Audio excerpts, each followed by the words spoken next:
30 कोटी रुपये मंत्र्यांच्या बंगल्यासाठी खर्च केले जाणार आहेत. अहो आम्हाला बोलू त्यानंतर उत्तर द्या ना. अहो फायनान्स मिनिस्टर उत्तर देणार येऊ नये, चुकीचं रेकॉर्ड येऊ नये, चुकीचं नाही.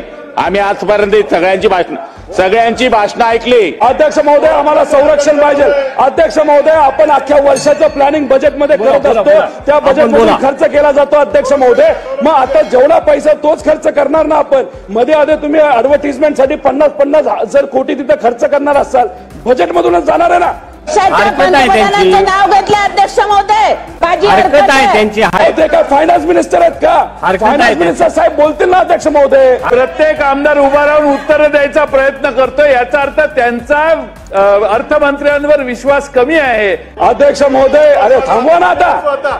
अध्यक्ष आपण त्यांनी अर्थमंत्र्यांचं नाव घेतलं, त्यांनी काय सांगितलं ह्यांचा विश्वास नाही.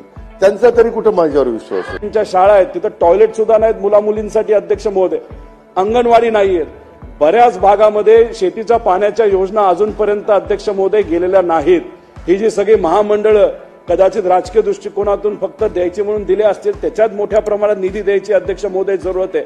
त्यामुळे राज्य सरकारकडे जो निधी आहे, जो पैसा आहे, तो खऱ्या अर्थाने लोकांपर्यंत पोहोचावा यासाठी आपल्याला कुठली तरी योजना ही आखली गेली पाहिजे. अध्यक्ष महोदय पण आपण जर इथं बघितलं तर 30 कोटी रुपये मंत्र्यांच्या बंगल्यासाठी खर्च केले जाणार आहेत. अहो 4-5 महिन्यापूर्वी ऑलरेडी 30 कोटी रुपये हा खर्च झालाय.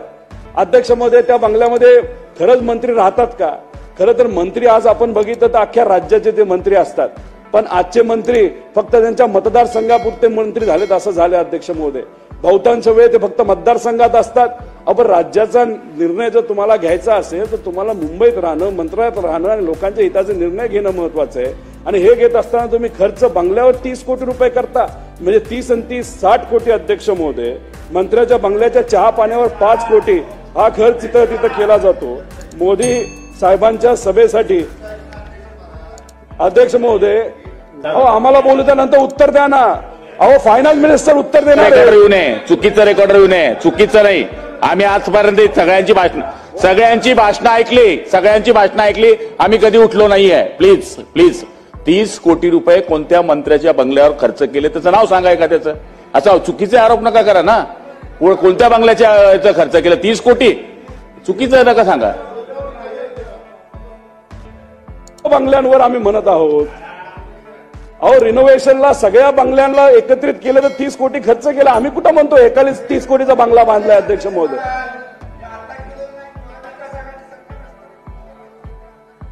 अध्यक्ष महोदय 5-6 महिन्यापूर्वी झालं. ठीक आहे, आपले फायनान्स मिनिस्टर साहेब उत्तर देतील तेव्हा आपण ते उत्तर अध्यक्ष महोदय ऐकूया. अध्यक्ष महोदय मोदी साहेबांच्या सभेसाठी मोठे नेते 12-12 कोटी रुपये खर्च केले जातात, हरकत नाही.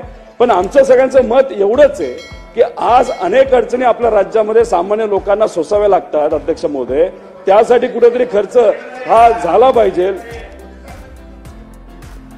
अध्यक्ष महोदय आम्ही खर्चाच्या बाबतीत बोलतोय, बजेट कशाचं असतं? अध्यक्ष महोदय आम्हाला संरक्षण पाहिजे.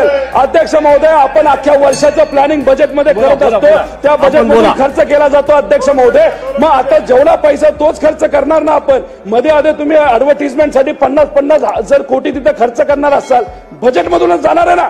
बजेट त्यासाठीच प्रेझेंट केलं जातं. अध्यक्ष बजेटवर बोला. उगाच इथं आपण जर मोगम बोलणार असेल तर त्याला काय हरकत नाही. अध्यक्ष महोदय याच्यामध्ये आपण काही दिवसांपूर्वी महाविस्ता प्रोजेक्ट 7,500 कोटी रुपयाच्या बाबतीत काहीतरी अध्यक्ष महोदय ऐकलं. 7,500 कोटी खर्च हा जो बंगला ऑफिस साठी. अध्यक्ष महोदय आता बोलू द्या ना. अध्यक्ष महोदय हरकत आहे. ते काय फायनान्स मिनिस्टर आहेत का? फायनान्स मिनिस्टर साहेब बोलतील ना. अध्यक्ष महोदय काय आम्ही बोलायला लागलो तर देशाच्या पंतप्रधानांचं नाव घेतलं अध्यक्ष महोदय. हरकत आहे दादा. अध्यक्ष महोदय ज्या केंद्र सरकारने महाराष्ट्राच्या विकासासाठी 40,000 कोटीची भूमिपूजन केली, त्या भूमिपूजनाला जर खर्च झाला असेल तर ते मोदी साहेबांच्या सभेला खर्च झाला होता. अरे तुमच्या राज्यामध्ये एक दिमडी पैसा तुम्ही केंद्रातून आणला नाही.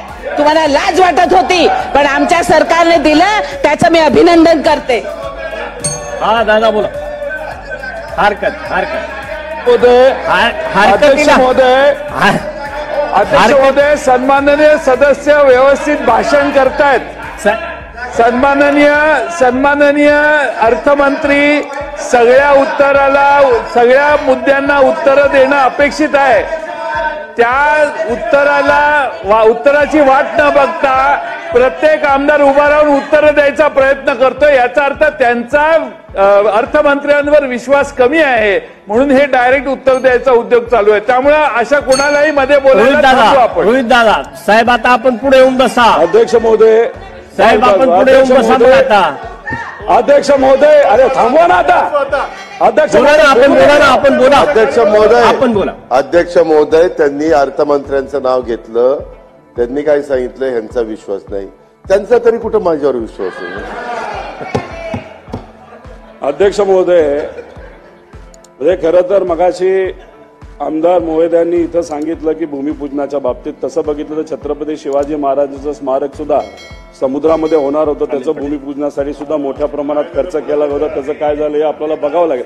अध्यक्ष महोदय, फक्त वाईट आणि हरकत या गोष्टीवर आहे. अध्यक्ष, बोलताना तुमचं राज्य म्हणजे तुमचं आमचं राज्य काय, आता तुम्ही राजकारणाला आणि पार्टीला जसं डिवाइड केलं तसं राज्याला पण डिवाइड करताय काय? आपलं एकच राज्य आहे.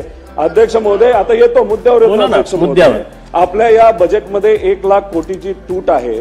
त्यामुळे या बाबतीत सुद्धा सरकारने कुठं ना कुठेतरी अध्यक्ष महोदय तिथं विचार करण्याची जरूरत आहे. अध्यक्ष महोदय, मगाशी मी कॅपिटल एक्सपेंडिचर मध्ये बोललो. खरं तर जेव्हा देवेंद्र फडणवीस साहेब हे विरोधी पक्ष नेता होते आणि मुनगंटीवार साहेब होते, नेहमी ते एवढंच सांगायचे की कॅपिटल एक्सपेंडिचर झालं पाहिजे. चांगली गोष्ट आहे, खरंच कॅपिटल एक्सपेंडिचर होण्याची अध्यक्ष महोदय जरूरत आहे. अध्यक्ष महोदय, कॅपिटल एक्सपेंडिचर 94,850 कोटी राहिला. आता ह्याच्यामध्ये कुठेतरी 2-3 हजार कोटीची वाढ व्हायला पाहिजे, पण दुर्दैवाने 2800 कोटी याच्यामध्ये कमी होणार आहे. कॅपिटल एक्सपेंडिचर कशाला वापरला तो अध्यक्ष महोदय? रोड डेव्हलपमेंट, शाळा वगैरे जिथं आपण वस्तू आपल्याला बघता येतात. अध्यक्ष महोदय, या प्रकारचा खर्च होणं अतिशय महत्वाचं आहे. त्यामुळे विनंती आहे मंत्री महोदयांना, फायनान्स मिनिस्टरला, की कॅपिटल एक्सपेंडिचरकडे थोडंसं लक्ष अध्यक्ष महोदय देण्याची जरूरत आहे. आणि सगळ्यात महत्वाचं अध्यक्ष महोदय असं आहे की आपल्या राज्यामध्ये आणि आपल्या सरकारच्या रेव्हेन्यू मध्ये जर वाढ झाली तरच आपण डेव्हलपमेंट करू शकतो. तर अध्यक्ष महोदय, सर्वांनीच बसून म्हणजे सत्तेत असणारी लोक असून नाही तर विरोधात असून आपल्याला कुठेतरी स्टेटच्या इन्कमचा अभ्यास अध्यक्ष महोदय तिथं करावा लागेल. गेल्या वेळेस सुद्धा हा मुद्दा अजितदादांसमोर आम्ही सर्वांनी मिळून तिथं मांडला होता. अध्यक्ष महोदय, आता जर बघितलं तर पूर्वी जेव्हा जीएसटी नव्हता तेव्हा आपल्याला फायनान्शियल ऑटोनॉमी म्हणजे स्वायत्ता तिथं होती, पण आता ती स्वायत्ता तशी अध्यक्ष महोदय राहिलेली नाही. अध्यक्ष महोदय, याच्यामध्ये 1 रुपये जर आपल्याला खर्च करायचा असायचा तर 55 रुपये हे 13 ते 14 काळामध्ये 55 पैसे हे आपल्याला ओन रेव्हेन्यू म्हणजे स्टेट रेव्हेन्यू कडनं जो काय इन्कम यायचा त्यातून तो खर्च केला जायचा. अध्यक्ष महोदय, त्याच्यामध्ये 3% घट आता तिथं झाले. 3% घट झाली म्हणजे आकडा 3% वाटत असला तरी अध्यक्ष महोदय 19,000 कोटी रुपये यंदा आपल्याला अध्यक्ष महोदय कमी पडणार आहेत. त्यामुळे अशा पद्धतीने जर आपलं रेव्हेन्यू तिथं स्टेटचा कमी होणार असेल तर उद्या जाऊन आपण एक्सपॅन्शन आणि इन्व्हेस्टमेंट आपल्या राज्यामध्ये अध्यक्ष महोदय तिचं कसं करणार आहे? मी मंत्री महोदयांना विनंती करतो, ते फायनान्स मिनिस्टर आहेत केंद्र सरकारकडे, ते नेहमी तिथं चर्चेसाठी तिथं जात असतात. कारण का फायनान्स मिनिस्टर अख्ख्या देशातले सर्व राज्यातल्या फायनान्स मिनिस्टरला तिथं चर्चेसाठी बोलावलं जातं. अध्यक्ष महोदय, डिव्हिजिबल पूल तर हा जो मुद्दा आहे त्याच्यामध्ये म्हणजे जो काही टॅक्स अख्ख्या देशाचा गोळा होतो त्यातून 58% टॅक्स केंद्र सरकार घेत असतं आणि 42% टॅक्स हे आपल्या म्हणजे सर्व राज्यांना तिथं दिला जातो. अध्यक्ष महोदय, खऱ्या अर्थाने याच्यावर चर्चा होण्याची जरूरत आहे. कारण का साऊथ इंडियाचे जे सगळे राज्य आहेत याबद्दल आक्षेप घेत आहेत. त्यांचं म्हणणं आहे की आम्ही सगळ्यात जास्त टॅक्स हा केंद्र सरकारला देत असतो, पण आम्हाला पैसे येण्याऐवजी पैसे हे जातात उत्तर प्रदेशला, पैसे जातात हे बिहारला. त्यांना पैसे जायला काही हरकत नाही, पण अध्यक्ष महोदय कष्ट आपण घ्यायचे आणि निधी तिकडे जायचा. म्हणून आज जर इम्बॅलन्स कुठं झाला असेल तर आपण मागे पडत चाललोय आणि हे राज्य तिथं पुढे चालले. त्यामुळे ह्याला बॅलन्स करण्यासाठी आपल्याला मध्य काय काढता येईल का याबद्दलची चर्चा राज्य सरकारकडनं केंद्र सरकारकडे तिथं कुठेतरी व्हायची जरूरत आहे. अध्यक्ष महोदय, याच्यामध्ये आपण जर बघितलं तर हॉरिझॉन्टल डिव्हिजन म्हणजे जे काही 42% त्यातले फक्त 6.3% पैसा हा आपल्या राज्याला तिथं मिळतो. म्हणजे 42 रुपये जर प्रत्येक राज्याला सगळ्या राज्यांना मिळून दिले जात असतील तर त्यातून फक्त 2 रुपये 60 पैसे हे आपल्याला मिळतात अध्यक्ष महोदय. आणि ह्याच्यावर लक्ष देऊन उद्या अभ्यास करण्याचे अध्यक्ष महोदय जरूरत आहे. कारण सेंट्रल टॅक्स रेव्हेन्यू यंदा 38 लाख कोटीचा आहे. खऱ्या अर्थाने फायनान्स कमिशन आपल्याला असं सांगतं तर राज्यांना 15.5 लाख रुपये तिथं भेटले पाहिजेत, पण हे केंद्र सरकार गॅरंटी कितीची देते तर 12 लाख कोटीची. मग ह्याच्यामध्ये 3-3.5 लाख कोटी रुपये कुठेतरी कमी येतात आणि आपल्या राज्याचं तसं बघितलं तर 18,000 कोटीचं नुकसान अध्यक्ष महोदय आता सुद्धा तिथं होत आहे. अध्यक्ष महोदय, म्हणून मी आपल्याला विनंती करतो की आपल्याला जर पुढे जायचं असेल, विकास करायचा असेल तर या बाबतीत सुद्धा डिव्हिजिबल पूल आणि जो रेशो आहे आणि जो पैसा आपल्याला केंद्र सरकारकडनं कमी येतो याच्यावर